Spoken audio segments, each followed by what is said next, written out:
Hello, नमस्कार। आप सभी का एक बार फिर से स्वागत है स्प्रिंग बोर्ड के यूट्यूब चैनल पर। दोस्तों, आज की इस क्लास में जो एडिटोरियल द हिंदू न्यूज़पेपर से हम डिस्कस करेंगे उसका विषय है ग्रीन डिपॉजिट्स।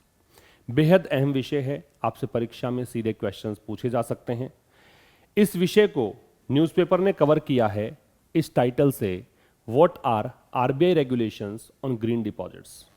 ग्रीन डिपॉजिट्स को लेकर आरबीआई के क्या रेगुलेशन हैं, क्या सेट ऑफ रूल्स हैं, क्या फ्रेमवर्क है। आरबीआई ने कुछ यहाँ पे रूल्स बताए हैं कि आप ग्रीन डिपॉजिट्स जो आप कस्टमर से ले रहे हैं उसके अंतर्गत आपको कुछ रूल्स को फॉलो करना पड़ेगा।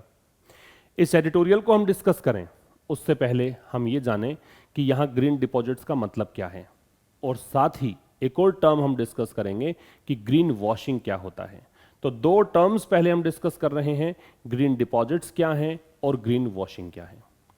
देखिए, ग्रीन डिपॉजिट्स एक बैंक की स्कीम है जिसमें बैंक आपको कहता है कि पैसा जब हमारे पास आप जमा करवाइए इस स्कीम के अंतर्गत तो आपको ब्याज मिलेगा, और जो प्रोसीड्स इसके होंगे उसका इस्तेमाल हम करेंगे एनवायरमेंट फ्रेंडली प्रोजेक्ट्स में। हम ऐसे प्रोजेक्ट्स में पैसा लगाएंगे जो कि एनवायरमेंट फ्रेंडली है। ऐसे प्रोजेक्ट्स में हम पैसा, जो प्रोसीड्स हैं, जो मुनाफा हमें होगा, उसका इस्तेमाल हम ऐसे प्रोजेक्ट्स में नहीं करेंगे जो कि नुकसान पहुंचाता हो क्लाइमेट को।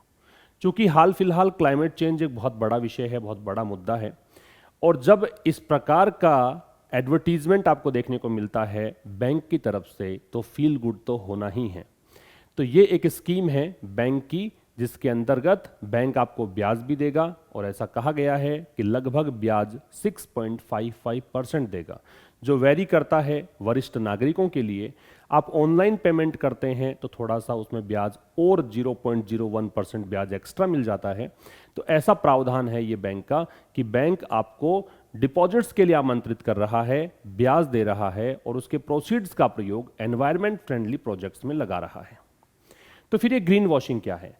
देखिए, आरबीआई का कहना है कि भाई आप कई बार वादे तो कर देते हो, बैंक ने एडवर्टीजमेंट लगाया, बैंक ने उस एडवर्टीजमेंट के थ्रू आपसे कहा कि हम आपका पैसा एनवायरमेंट फ्रेंडली प्रोजेक्ट्स में लगा रहे हैं, लेकिन अगर वास्तव में आप ये जानना चाहें कि मेरा पैसा कहाँ पे लगा है तो फिर आपको वहाँ पे वास्तविकता में कुछ नज़र नहीं आता। तो ये एक प्रकार से धोखा। आपको बैंक ने ये कहकर पैसा लिया कि आपके पैसों से जो मुनाफा हमें होगा उसे हम ग्रीन प्रोजेक्ट्स में लगाएंगे, हम ऐसे प्रोजेक्ट्स में लगाएंगे जो एनवायरनमेंट फ्रेंडली है, लेकिन आपका पैसा वास्तव में वहाँ पे नहीं लगा है, वहाँ पे यथार्थ में, वास्तविकता में कुछ नज़र नहीं आता है। इसे कहते हैं ग्रीन वॉशिंग। तो ये जो स्टेप यहाँ पे आरबीआई ने लिया है, आरबीआई जो सेट ऑफ रूल्स यहाँ पे जारी किए हैं, उसका पीछे सबसे बड़ा कारण यही था कि यहाँ पे ग्रीन वॉशिंग का जो ये इशू है इसको आरबीआई डील करना चाहता है, इसको आरबीआई रिजॉल्व करना चाहता है। तो आपके सामने दो डेफिनेशंस हैं, व्हाट इज ग्रीन डिपॉजिट और व्हाट इज ग्रीन वॉशिंग। तो ग्रीन डिपॉजिट है इंटरेस्ट बेयरिंग डिपॉजिट, इंटरेस्ट आपको दिया जाएगा। ये कौन प्राप्त करेगा? आरई प्राप्त करेंगे। आरई क्या है? रेगुलेटेड एंटिटीज हैं, ठीक है, बैंक्स मान लीजिए एक प्रकार से, फिलहाल साधारण भाषा में फिक्स्ड पीरियड के लिए लिए जाएंगे। इसके लिए कहा गया है कि कम से कम 18 महीने होने चाहिए, 1.5 साल का वक्त, और अधिक से अधिक 120 मंथ मतलब 10 सालों के लिए ये डिपॉजिट इनके पास रहेगा। और इनके लिए कहा गया है कि भाई ये जो इनके प्रोसीड्स होंगे, जो मुनाफा होगा, उसको इयरमार्क्ड किया गया है कि ये एलोकेट किया जाएगा ग्रीन फाइनेंस की तरफ, ठीक है। ग्रीन वॉशिंग क्या है? तो एक ऐसा बिहेवियर है, एक्टिविटीज है जो लोगों को ये विश्वास दिलाता है कि कंपनी बहुत ज़्यादा कुछ काम कर रही है, किसके लिए? एनवायरनमेंट को प्रोटेक्ट करने के लिए, जबकि वास्तविकता में ऐसा नहीं होता है। ये होता है ग्रीन वॉशिंग। अब आते हैं एडिटोरियल के लैंग्वेज पर। एडिटोरियल में क्या की पॉइंट्स थे उसको डिस्कस करेंगे, उसके बाद में हम जाएंगे बियॉन्ड द राइट अप और हम कुछ एक्स्ट्रा इंफॉर्मेशन कलेक्ट करेंगे। तो आइए, एडिटोरियल में कहा गया है कि ग्रीन डिपॉजिट्स की डेफिनेशन बताई गई है कि ग्रीन डिपॉजिट्स जो बाकी डिपॉजिट्स लेते हैं, जैसे एफडी, आरडी हम बैंक्स के थ्रू करवाते हैं, उससे कुछ अलग स्कीम नहीं है, लेकिन बड़ा डिफरेंस ये है कि यहां पे आपसे प्रॉमिस किया जाता है कि आपका जो पैसा है उसको ईयरमार्क किया जाएगा, जो रिसीव करते हैं ग्रीन डिपॉजिट्स के रूप में आपके पैसे को माना जाएगा कि ये पैसा ग्रीन डिपॉजिट है। और उस ग्रीन डिपॉजिट को कैसे इस्तेमाल हम कर रहे हैं, एनवायरमेंट फ्रेंडली प्रोजेक्ट्स में इस्तेमाल कर रहे हैं। आरबीआई ने कुछ जो फ्रेमवर्क दी है, चूंकि इस एडिटोरियल का टाइटल ही ये था कि आरबीआई की गाइडलाइन क्या है, सेट ऑफ रूल्स क्या है, फ्रेमवर्क क्या है। तो आरबीआई यहां पे क्या चाहता है, आरबीआई ने कहा है कि भाई बैंक्स जितने भी ग्रीन डिपॉजिट्स को अलाउ कर रहे हैं या ये स्कीम आप लॉन्च करेंगे, तो आपको कुछ रूल्स और पॉलिसीज को फॉलो करना पड़ेगा। ये रूल्स और पॉलिसीज यहां पे अप्रूवल कौन देगा आपको, आपका जो भी बोर्ड है, जिस बोर्ड के अंतर्गत आप काम कर रहे हैं वो बोर्ड आपको कुछ सेट ऑफ रूल्स यहां पे देगा। और उन बोर्ड्स के पॉलिसीज और रूल्स जो हैं, मतलब जो आपने रूल्स और पॉलिसीज जो हैं वो अप्रूवल वहां से आपको लेना पड़ेगा। ठीक है, सबसे पहली बात तो यहां पे ये है। अब यहाँ जो भी कस्टमर से आप पैसा निवेश के रूप में ले रहे हो, जो पैसा आप इन्वेस्ट करने के लिए कह रहे हो, उसके लिए कुछ यहाँ पे रूल्स और पॉलिसीज बना दी है। और ये रूल्स और पॉलिसीज को अप्रूवल कौन देगा, ये रूल्स और पॉलिसीज जो है वो आपके रेस्पेक्टिव बोर्ड्स देंगे। मीन्स आप सेट ऑफ रूल्स बनाइए, पॉलिसीज बनाइए, लेकिन अप्रूवल आप लीजिए अपने बोर्ड से। फिर कहा गया कि यहाँ पे जो रूल्स आप बना रहे हो इनको आप पब्लिक करिए, सार्वजनिक करिए। और कैसे करेंगे, आप अपनी वेबसाइट पर डाल दीजिए। इसके बाद में आपको यहाँ पे जो वेबसाइट पे आपने इंफॉर्मेशन डिस्क्लोज की है, तो आप ये बताइए कि उसके अंदर ये बताइए कि तुम्हारे पास कितना पैसा आया, इस ग्रीन डिपॉजिट स्कीम के तहत तुम्हारे पास कितना अमाउंट आया। 3 प्रश्नों को यहाँ पे ध्यान से समझिएगा। एक है कि आपके पास पैसा कितना आया, how much amount have you received so far. आपने उस पैसे को कहां पर इस्तेमाल किया है, ठीक है, आपने उस पैसे को इस्तेमाल कहां पे किया है ये बताइए। और साथ में ये बताइए कि इसका इंपैक्ट क्या है, व्हाट इज द इंपैक्ट। ये 3 क्वेश्चंस यहां पे डील किए हैं आरबीआई ने अपनी गाइडलाइंस के थ्रू। तो आरबीआई ने कहा है कि सबसे पहले जो सेट ऑफ रूल्स आप बना रहे हो अपनी वेबसाइट पर डालो। आप ये भी बताइए, क्योंकि आरबीआई को डर है कि कहीं बैंक्स ग्रीन वॉशिंग की तरफ ना चले जाएं। बैंक्स एडवर्टीजमेंट कर देते हैं कि हम आपका पैसा यहां लगाएंगे, लेकिन उसके उल्टा हो जाता है कि वो पैसा वास्तव में वहां लगा नहीं होता है। इसी समस्या को सॉर्ट आउट करने के लिए आरबीआई ने यहां पे कहा है कि आप अपने जो सेट ऑफ रूल्स हैं उनको वेबसाइट पे दिखाओ, पब्लिक करो। आप ये बताओ कि पैसा कितना आया है ग्रीन डिपॉजिट्स स्कीम के तहत। आप ये बताइए कि ये जो डिपॉजिट्स हैं उनको कैसे आपने यूज किया है, ठीक है ना, कैसे आपने इन डिपॉजिट्स का इस्तेमाल किया है ग्रीन प्रोजेक्ट्स में, और उसका इंपैक्ट क्या हुआ है एनवायरनमेंट पर, क्या असर पड़ा है एनवायरनमेंट पर। इन 3 प्रश्नों का आंसर आपको देना पड़ेगा। साथ में अब आपने जो कुछ भी यहां पे लिया है, जो भी आपने मतलब क्लेम्स किए हैं, वो आप वेरीफाई किससे करवाएंगे, थर्ड पार्टी से। थर्ड पार्टी का मतलब जिससे आपने पैसा लिया है वो भी नहीं, और आप चूंकि पैसा लेने वाले हो आप भी नहीं। आप किसी थर्ड पार्टी से जो भी यहां पे बैंक क्लेम कर रहा है, दावे कर रहा है इस स्कीम को लेकर, उसको वेरीफाई करने का काम कौन करेगी, थर्ड पार्टी करेगी। ठीक है, जो कि यहां पे दे रखा है कि जो बैंक्स हैं वो जो अपना ग्रीन डिपॉजिट ले रहे हैं उसमें यह भी देखना पड़ेगा, ये वेरिफिकेशन चाहिए कि क्या वास्तव में सस्टेनेबिलिटी क्रेडेंशियल्स है क्या उसके। सस्टेनेबिलिटी क्रेडेंशियल्स क्या होता है ये भी समझा दूं मैं आपको। देखिए, सस्टेनेबिलिटी का मतलब है जैसे कि जो भी नेचुरल रिसोर्सेज हैं उनका कंजर्वेशन, उनका इस प्रकार से इस्तेमाल कि उन्हें आने वाली पीढ़ी भी यूज कर पाए। जैसे उदाहरण के लिए मैं कहूं कि पानी है, पानी नेचुरल रिसोर्स है, उसका इस्तेमाल हम जितना हमें आवश्यक है उतना ही करें, वेस्ट ना करें, ताकि आने वाली पीढ़ी भी इसका इस्तेमाल कर पाए। ये होता है सस्टेनेबिलिटी। क्रेडेंशियल्स का मतलब होता है कि आपकी क्वालिटी, आपके अचीवमेंट्स जो ये कंफर्म करते हैं कि हाँ आप डिजर्व करते हैं इस चीज़ के। तो आप ये बताइएगा कि आप जो पैसा लगा रहे हो, जो पैसा आपने कस्टमर से लिया है, डिपॉजिट लिया है, उसका जो प्रोसीड्स हैं उसको आप नेचुरल फ्रेंडली या एनवायरनमेंट फ्रेंडली प्रोजेक्ट्स में इन्वेस्ट कर रहे हो। तो आप यहाँ पे ये भी बताइए कि वास्तव में उसकी सस्टेनेबिलिटी क्रेडेंशियल्स है क्या, जिस प्रोजेक्ट में आपने लगाया है क्या वो प्रोजेक्ट वास्तव में वैसा ही है जैसा कि कस्टमर सोच के बैठा है। ठीक है, ये आरबीआई ने यहाँ पे कहा है। यहाँ आरबीआई ने ये बताया है कि भाई जो पैसा बैंक लेगा उसके लिए सेक्टर्स भी यहाँ पे डिसाइड कर दिए हैं कि ये पैसा वहीं जाना चाहिए केवल। कौन कौन से विषय, बाकी मैं विस्तार से बता दूंगा, फिलहाल मैं एडिटोरियल की लैंग्वेज बता रहा हूँ कि इस एडिटोरियल में क्या किस तरीके से कवर किया गया है।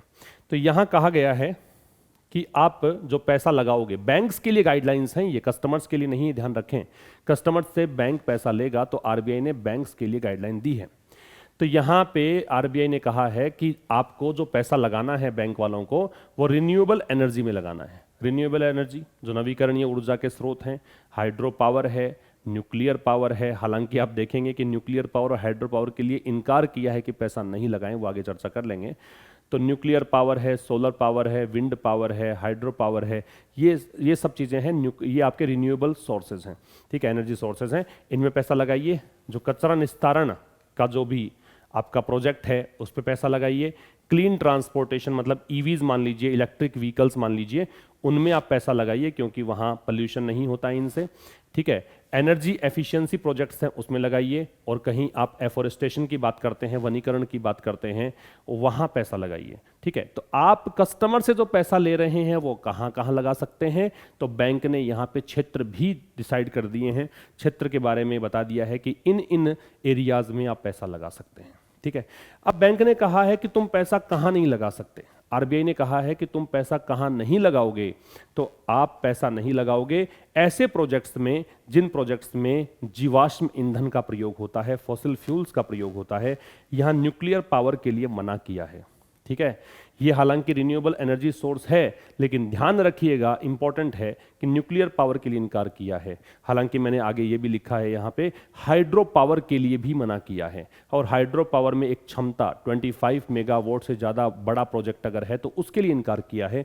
टोबैको है, इन सब के अंदर पैसा नहीं लगाओगे, ठीक है। तो आरबीआई ने गाइडलाइंस के अंदर कुछ बातें बता दी, कुछ रूल्स बता दिए। उन रूल्स का अप्रूवल लेना पड़ेगा आपको अपने बोर्ड से। आरबीआई ने कह दिया कि आप अपनी जानकारी को पब्लिक करिए, आप ये बताइए पैसा कितना आया है, कैसे आप इसका इस्तेमाल कर रहे हैं और क्या इसका इम्पैक्ट पड़ रहा है एनवायरनमेंट पर। आप ये देखेंगे कि ये पैसा आपका केवल इन्हीं क्षेत्रों में लगे, इन क्षेत्रों में पैसा, ये कस्टमर का जो पैसा आपने लिया है वो पैसा यहाँ पे नहीं लगाना है, ठीक है। फिर ये जो नए रूल्स हैं इनका लक्ष्य क्या था, ये जो नए रूल्स क्यों लगाए हैं आरबीआई ने, तो पहले ही मैंने कह दिया कि ग्रीन वॉशिंग बहुत होती है, इससे बचने के लिए तो सबसे पहले तो ग्रीन वॉशिंग को यहाँ पे प्रिवेंट करना चाहता है आरबीआई। दूसरी बात क्या है, अब इस ग्रीन वॉशिंग को ही बताया गया है, इसको समझाया गया है, ठीक है। और अब देखिए यहाँ पे इस प्रोजेक्ट के बारे में, इस प्रोजेक्ट के बारे में आप पूछेंगे किसी से कि भाई ये प्रोजेक्ट कैसा है, तो ये फील गुड कराने वाला प्रोजेक्ट है। आपसे कहा जाता है कि देखिए साहब आप एफडी तो करवा ही रहे हैं, तो क्यों ना आप ग्रीन डिपॉजिट्स में अपना पैसा डाल दीजिए, ब्याज तो आपको मिलेगा ही, लेकिन हम आपके इस पैसे का इस्तेमाल ऐसे प्रोजेक्ट्स में करने जा रहे हैं जिससे हमारी ये जो प्रकृति है वो सुरक्षित रहेगी। तो आपका भी मन करेगा कि क्यों नहीं मैं अपना पैसा वहाँ डाल देता हूँ, ये बैंक की स्कीम अच्छी लगेगी आपको, तो फील गुड कराने वाला इम्पैक्ट है, ठीक है। लेकिन क्रिटिक्स कह रहे हैं कि भाई आप जो हालांकि ये एक पॉजिटिव स्टेप भी है और अगर ऐसा हो रहा है तो बहुत अच्छी बात है। क्रिटिक्स जो हैं, आलोचक हैं, जो नेगेटिव सोचते हैं, वो कहते हैं कि साहब केवल फील गुड करवा रहे हो आप, केवल आपसे पैसा लेने की स्कीम है बैंक की, केवल बैंक आपसे ये कहकर कि हम आपके पैसों को एनवायरमेंट फ्रेंडली प्रोजेक्ट्स में लगाएंगे, आपसे पैसा लेना चाहता है और कुछ नहीं है, ये क्रिटिक्स का कहना है, ठीक है। तो ये तो मैंने बताया आपको एडिटोरियल की लैंग्वेज क्या एडिटर ने इस विषय में बताया है। अब आ जाते हैं इसके बियॉन्ड राइटअप की, इस एडिटोरियल में नहीं मिलेगा लेकिन इंपॉर्टेंट इंफॉर्मेशन है और यहां से शुरू हो जाते हैं क्वेश्चंस आपके कि कौन कौन से क्वेश्चंस परीक्षा में आ सकते हैं। सबसे पहली बात कि ये न्यूज़ में क्यों है, क्यों हम इसको डिस्कस कर रहे हैं, तो इसको डिस्कस इसलिए कर रहे हैं क्योंकि आरबीआई ने गाइडलाइन यहां पे जारी की है। चूंकि क्लाइमेट बहुत इंपॉर्टेंट विषय हो गया है, क्लाइमेट चेंज से पूरी दुनिया प्रभावित है, इसके चलते जब आरबीआई ऐसी गाइडलाइन दे रहा है और ये गाइडलाइन भी कस्टमर्स के पक्ष में ही है कि पूरे स्ट्रिक्ट हो रहा है आरबीआई, पूरे स्ट्रिंजेंट रूल्स इसने निकाल दिए हैं कि बिल्कुल ट्रांसपेरेंसी से आप पैसा लीजिए और ट्रांसपेरेंसी से पैसे को इन्वेस्ट कीजिए, ठीक है। तो ये इसलिए मुद्दा है और ये जो गाइडलाइन है ये कब से जारी हो जाएंगी, ये 1 जून 2023 से जारी हो जाएंगी, ठीक है। 1 जून 2023 से मीन्स आप देखिए नेक्स्ट मंथ से ही ये गाइडलाइंस यहाँ पे लागू हो जाएंगे। तो यहाँ क्यों इसने ये न्यूज़ में लिया हमने, क्योंकि क्लाइमेट चेंज जो है वो सबसे क्रिटिकल चैलेंजेस में से एक बन गया है आज के वर्तमान युग में, और आरबीआई ने यहाँ पे इशू की है फ्रेमवर्क बैंक्स के लिए कि वो एक्सेप्ट करे, प्रमोट करे ग्रीन डिपॉजिट्स को, और गाइडलाइंस कब एप्लीकेबल होंगी 1 जून 2023 को। अब देखिए इस फ्रेमवर्क का पर्पज क्या है। आपसे पूछा जाए, बैंक से आरबीआई से पूछे कि तुम चाहते क्या हो, आखिर तुमने ये जो गाइडलाइन दी है वो किस लिए दी है, क्यों दी है, हमें क्या इससे लेना देना है। तो बैंक बताएगा, आरबीआई बताएगा आपको कि साहब हमने गाइडलाइन इसलिए दी है क्योंकि हम चाहते हैं क्या कि जो रेगुलेटेड एंटिटीज हैं, जो भी बैंक्स हैं, रेगुलेटेड एंटिटीज का मतलब मान लो जो भी बैंक्स हैं, चाहे शेड्यूल्ड कमर्शियल बैंक्स हों, चाहे प्राइवेट बैंक्स हों, चाहे स्मॉल फाइनेंसिंग कंपनीज हों, एनबीएफसीज हो, ये सारे कहलाते हैं रेगुलेटेड एंटिटीज। ठीक है, शेड्यूल्ड कमर्शियल बैंक्स क्या होते हैं? शेड्यूल्ड कमर्शियल बैंक्स ऐसे बैंक्स को कहा जाता है जो या तो आप कहें कि आरबीआई के 1934 के रूल्स या फिर बैंकिंग रेगुलेशन एक्ट, ठीक है, आरबीआई एक्ट था 1934 का, या एक बैंकिंग रेगुलेशन एक्ट है 1948 का, उसके तहत उन जो कुछ रूल्स बना रखे थे, कुछ क्राइटेरिया बना रखा था, उस क्राइटेरिया में फिट बैठने वाले जो बैंक्स थे उनको कहा गया शेड्यूल्ड कमर्शियल बैंक। ठीक है, तो ये जो चीज है आरईज, रेगुलेटेड एंटिटीज, इनको ये प्रेरित करना चाहता है आरबीआई, किस लिए कि वो कस्टमर्स को ग्रीन डिपॉजिट्स के विषय में बताए, प्रेरित करे। दूसरा ये चाहता है कि ग्रीन वॉशिंग का जो एक मुद्दा है इसको डील करें। ग्रीन वॉशिंग हमने समझ लिया कि आपने पैसा तो ले लिया, एडवर्टीजमेंट बहुत कर दिया, लेकिन पैसा लेने के बाद आपने उस प्रोजेक्ट में पैसा लगाया ही नहीं जो कस्टमर सोच के बैठा था। इसके बाद में यहाँ पे कस्टमर्स को ये भी चाहता है कि जो सस्टेनेबिलिटी एजेंडा है, कस्टमर चाहता है कि ये पृथ्वी सुरक्षित रहे, क्लाइमेट, अगर मेरी वजह से कोई कंट्रीब्यूशन बन पाता है, मेरी तरफ से अगर कोई कंट्रीब्यूट कर पाता हूं प्रकृति को सुरक्षित रखने में, तो कस्टमर को बहुत अच्छा लगता है। तो उस विषय को यहां डील करने की कोशिश की गई है। साथ में यहां पे आरबीआई चाहता है कि जो flow of credit to green deposits and activities है, कि जो भी पैसा इसके अंदर आएगा उसको बढ़ाया जाए, है ना। ये ग्रीन डिपॉजिट्स में ग्रीन फाइनेंस भी होता है, ग्रीन डिपॉजिट्स भी होते हैं, इन स्कीम्स में पैसा बढ़ाया जाए। ये सब इसके फ्रेमवर्क के पर्पज रहे। अब हम बात करें कि भी ग्रीन डिपॉजिट्स में पैसा लगा, मतलब कौन से बैंक्स हैं जो कि आपका पैसा ग्रीन डिपॉजिट्स स्कीम के तहत एक्सेप्ट कर सकते हैं। तो ये एक्सेप्ट कर सकते हैं सारे शेड्यूल्ड कमर्शियल बैंक्स, मैंने बताया ये जितने भी एसबीआई है या फिर बैंक ऑफ बड़ौदा है या फिर पीएनबी है, ये सारे क्या कहलाते हैं, आज ये सारे कहलाते हैं क्या, ये सब कमर्शियल शेड्यूल्ड कमर्शियल बैंक्स कहलाते हैं। जो आरबीआई का रेगुलेशन एक्ट था, बैंकिंग रेगुलेशन एक्ट था, आरबीआई एक्ट है, इसके क्राइटेरिया में आने वाले सारे बैंक्स।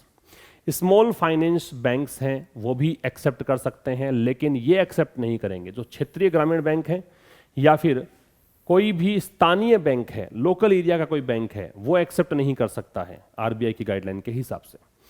तो एक तो कौन ले सकता है पैसा आपका ग्रीन डिपॉजिट्स के तहत, ये जानकारी होनी चाहिए, एक प्रैक्टिकल, एक व्यवहारिक ज्ञान भी है।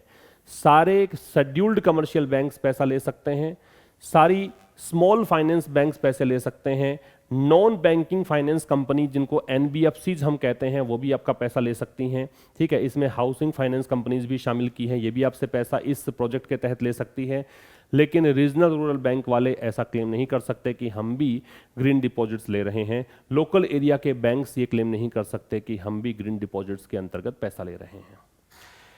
पैसा दे कौन सकता है, इन्वेस्ट कौन कर सकता है? तो कॉरपोरेट भी इन्वेस्ट कर सकते हैं और इंडिविजुअल कस्टमर्स भी, आप और मैं भी इन्वेस्ट कर सकते हैं, कोई कॉरपोरेट है वो भी इन्वेस्ट कर सकता है। ठीक है, अब देखिए आरबीआई की फ्रेमवर्क के तहत यहां 3 क्वेश्चंस मैंने लिए हैं। सबसे पहला एक प्रश्न बन सकता है हमारे दिमाग में कि what types of deposits will bank offer, को किस प्रकार के डिपॉजिट्स लेगा। तो 2 प्रकार के डिपॉजिट्स होते हैं, एक कम्युलेटिव होता है, एक नॉन कम्युलेटिव होता है। बता देता हूं इनका मतलब क्या है। कम्युलेटिव डिपॉजिट्स का मतलब है कि आपसे जो पैसा बैंक ले रहा है उस पर ब्याज देने का वादा किया है, वो ब्याज मिलेगा कैसे। तो कम्युलेटिव अगर है तो इसके अंदर ब्याज आपको जो भी आपकी मैच्योरिटी होगी, जैसे 18 महीने के लिए डिपॉजिट करवाया या आपने 10 साल के लिए डिपॉजिट कराया, कम से कम 18 महीने जमा करवाना है, इसमें अधिक से अधिक आप 10 साल के लिए यहाँ पे रख सकते हो पैसा।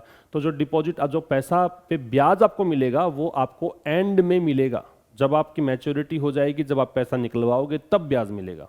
और नॉन कम्युलेटिव का मतलब यह है कि आपको ब्याज जैसे जैसे बनेगा वैसे वैसे कस्टमर को ब्याज मिलता चलेगा, आपको रुकने की जरूरत नहीं है उतने समय तक जितने समय के लिए आपने ये पैसा जमा करवाया है। तो मैच्योरिटी का इंतजार नहीं करना है, लगातार आप इंटरेस्ट ले सकते हैं, लेकिन यहां मैच्योर होने पर ही इंटरेस्ट मिलेगा।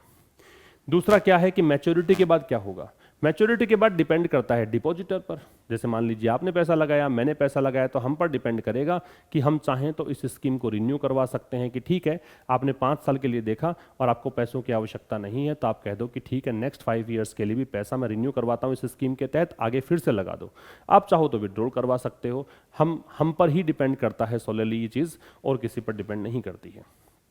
तीसरा, ग्रीन डिपॉजिट डिनोमिनेशन कैसे होगा, मतलब ये कैसे आप इसमें जमा करवा सकते हो। तो रुपए में ही जमा करवा सकते हो, भारत की करेंसी जो है रुपया, उसी में जमा करवा सकते हो। डॉलर में, यूरो में, पाउंड में, इनमें जमा नहीं करवा सकते। ये खास बात है। अब हम बात करते हैं, चूंकि हमने डिस्कस थोड़ा बहुत तो कर ही लिया था, एडिटोरियल में भी दिया गया था कि कौन से सेक्टर्स हैं जहां पर आरबीआई ने कहा है कि तुम कस्टमर का पैसा ग्रीन डिपॉजिट प्रोजेक्ट के तहत लगा सकते हो। तो यहाँ सारे पॉइंट्स मैंने ले लिए हैं। रिन्यूएबल एनर्जी में लगा सकते हो, एनर्जी एफिशिएंसी में लगा सकते हो, क्लीन ट्रांसपोर्टेशन में लगा सकते हो, ये तो वहाँ पर भी था। क्लाइमेट चेंज एडेप्टेशन में लगा सकते हो। ये क्या होता है? ये होता है कि आपने जलवायु परिवर्तन के तहत, जलवायु परिवर्तन तो हो ही रहा है, उसके अनुकूलन के लिए, उसके अनुरूप अपने आप को ढालने के लिए आपने कोई ऐसा प्रोजेक्ट बनाया हो, जैसे कि कुछ ऐसी क्रॉप्स जो कि हीट रेजिस्टेंट हो, मतलब गर्मी को सहन कर जाए फिर भी ग्रो कर जाए, एग्रीकल्चर ऐसी कुछ हो, तो ऐसे प्रोजेक्ट्स में पैसा लगा सकते हो। Sustainable water and waste management, मतलब आप ऐसे प्रोजेक्ट में पैसा लगा सकते हो जो पानी को सस्टेनेबल रखे, पानी का कंजर्वेशन करे, या फिर वेस्ट मैनेजमेंट, कचरा निस्तारण के लिए काम करे, उसमें लगा सकते हो। आप पोल्यूशन कंट्रोल की अगर कोई बात करेगा प्रोजेक्ट कि हाँ ये ऐसा प्रोजेक्ट है जिससे पोल्यूशन कंट्रोल होगा या प्रदूषण रुक जाएगा, ऐसे प्रोजेक्ट में पैसा लगा सकते हो। आप ग्रीन बिल्डिंग्स, ऐसी बिल्डिंग्स बनाई जा रही है जो ग्रीन बिल्डिंग्स हैं, जो कि एनवायरमेंट फ्रेंडली बिल्डिंग्स हैं, उनके लिए आप पैसा लगा सकते हो। आप जो लिविंग नेचुरल रिसोर्सेज हैं उनके लिए पैसा लगा सकते हो, उनका मैनेजमेंट कोई कर रहा है तो उनका पैसा, उनमें पैसा लगा सकते हो। और जैव विविधता संरक्षण वाले प्रोजेक्ट हैं वहां पे पैसा लगा सकते हो। तो ये कुछ ऐसे बिंदु हैं या ऐसे क्षेत्र हैं जहां पर आरबीआई कह रहा है कि बैंक आपका पैसा यहां पे लगा सकता है। अब देखिए कहां नहीं लगा सकता है। तो पैसा नहीं लगाया जा सकता कि कहीं कोई ऐसा प्रोजेक्ट है जिसमें कोई नया या फिर वर्तमान में खुदाई का काम चल रहा है, ठीक है, एक्सट्रैक्शन की बात है, कुछ आप जमीन से निकालने की बात कर रहे हो, ऐसे प्रोजेक्ट में ये पैसा नहीं जाएगा। आप ऐसे जगह पे पैसा नहीं लगाएंगे जिसके अंदर production and distribution of fossil fuel, जहां पे जीवाश्म ईंधन का प्रोडक्शन कर रहे हो या डिस्ट्रीब्यूशन कर रहे हो। आप न्यूक्लियर पावर वाले प्रोजेक्ट में पैसा नहीं लगाओगे, हालांकि है रिन्यूएबल एनर्जी का सोर्स, लेकिन यहां पैसा लगाने के लिए मना किया है आरबीआई ने। वेस्ट इंसिनरेशन में, मतलब कचरा जलाने वाले प्रोजेक्ट है जहां पर कचरा जलाया जाता है, ऐसे प्रोजेक्ट में पैसा नहीं लगाओगे। आप alcohol, weapons, tobacco, gaming, palm oil industries, इन इंडस्ट्रीज में पैसा नहीं लगाओगे। आप ये लैंडफिल प्रोजेक्ट्स, ये ऐसे प्रोजेक्ट्स होते हैं जहां पर गड्ढा खोदकर कचरे को दफना दिया जाता है, कचरे को गड्ढे में डाल दिया जाता है, ऐसे प्रोजेक्ट्स जो हैं जहां पर इस प्रकार के कचरा निस्तारण की व्यवस्था हो, जहां पे जमीन के अंदर कचरा डाल रहे हैं, वहां पैसा नहीं लगाओगे। और हाइड्रो पावर प्लांट्स जो कि लार्जर देन 25 मेगावाट है, ऐसे हाइड्रो पावर प्लांट जिसकी कैपेसिटी 25 MW है, उसके अंदर आप पैसा नहीं लगाओगे। तो ये वो क्षेत्र हुए जहां पर आपको पैसा नहीं लगाना है, आरबीआई ने मना किया है। अब यहां पे ऐसा नहीं है कि ये नई चीज है या फिर अब से ही स्टार्ट हो रही है, इसमें पहले भी कुछ बैंक्स काम कर रहे हैं ऑलरेडी, प्राइवेट सेक्टर के बैंक्स। तो उनके तो नाम दे रखे हैं कि इंडसइंड बैंक काम कर रहा है, फेडरल बैंक काम कर रहा है, DBS bank India, HDFC private limited है। ये ग्रीन डिपॉजिट्स ऑफर कर रहे हैं पहले से वर्तमान के अंदर, ठीक है। इंटरेस्ट रेट जो है वो लेंडर पर डिपेंड करता है, कुछ फिक्स नहीं है। अगर आप इसको गूगल करेंगे तो आपको मिलेगा 6.55% है, वरिष्ठ नागरिकों थोड़ा सा अलग है, ऑनलाइन पेमेंट दे रहे हो थोड़ा अलग है, लेकिन ये डिपेंड बैंक पर भी करता है। बैंक अपने हिसाब से, कुछ प्राइवेट बैंक है कुछ ज़्यादा दे रहे हैं डिपॉजिट्स, ठीक है, जो शेड्यूल्ड कमर्शियल बैंक थोड़ा सा इंटरेस्ट कम दे रहे हैं डिपॉजिट्स पर। तो ये डिपेंड सोलरली करता है लेंडर पर, बैंक पर, कि वो कितना इंटरेस्ट आपको देगा। तो इस पूरे डिस्कशन से आप समझ गए होंगे कि अब आपसे पूछ लिया जाए ग्रीन डिपॉजिट्स क्या है, तो आप यहाँ पे हिचकिचाएंगे नहीं, आपको पता लग गया ग्रीन डिपॉजिट्स क्या है, ग्रीन वॉशिंग क्या है। सीधे सीधे क्वेश्चंस बन सकते हैं, इससे प्रश्न पूछा जा सकता है आपके यूपीएससी परीक्षा में कि आप ये बताइए कि इनमें से ऐसा कौन सा प्रोजेक्ट है जो कि ग्रीन डिपॉजिट्स के अंतर्गत नहीं आता। आरबीआई की गाइडलाइंस के अनुसार as per the framework of the RBI which of the following projects is not involved in under green deposits. तो फिर आपको 4 ऑप्शन दे दिए जाएंगे और आपको अगर थरो स्टडी कर रखी है तो आप उसका आंसर कर पाएंगे। ऐसा पूछ सकते हैं कि एज पर आरबीआई गाइडलाइंस ऐसा कौन सा विषय है जिसके अंदर आरबीआई ने बैंक्स को पैसा डालने से मना किया है, वो पता होना चाहिए। ठीक है, ग्रीन वॉशिंग से आप क्या समझते हैं, ऐसा पूछ ले। ग्रीन डिपॉजिट से आप क्या समझते हैं, ये पूछ ले। इसके बारे में एक एनालिटिकल लेख लिखने के लिए कहा जा सकता है। तो इतने तमाम प्रकार के क्वेश्चंस इसमें बनते हैं। तो ये था दोस्तों आज के इस सेशन में। मुलाकात होगी अब एक नेक्स्ट सेशन में, एक नए टॉपिक के साथ हम डिस्कस करेंगे, नई बातें हम जानेंगे। तब तक के लिए नमस्कार, थैंक यू वेरी मच।